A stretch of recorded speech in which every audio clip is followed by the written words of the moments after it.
Well, hello everyone, and I've decided this morning just to shoot this quick video because I've not been around for a couple of weeks and I didn't want people to think that I'd disappeared.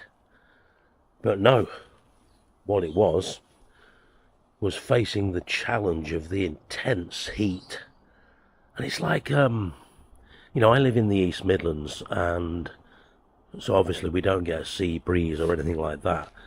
And the heat was just intense. It's like a hazy heat where you feel like you're getting fried.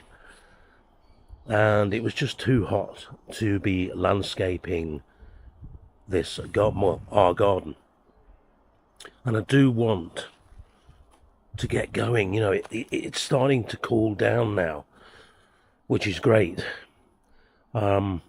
The other challenge was it was too hot to do any of my customers' gardens, so consequently I had to take time off. And then, of course, losing my earnings, which I wanted to put into carrying on with this landscape. Not that because it's a landscape on a budget, I'm not looking at going and buying new materials when it's not necessary.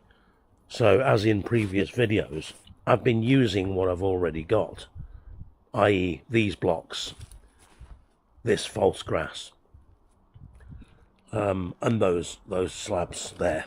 Now, I've only put down this false grass to act like a weed suppressant whilst waiting to be able to carry on with the job. I will be wanting to get on with the lean-to extension as well, but as I say, everything's been on a bit of hold. Hope to be back soon, and well, I will be. But if you can like and subscribe, that will really help me. It's another step, and thank you in advance for that.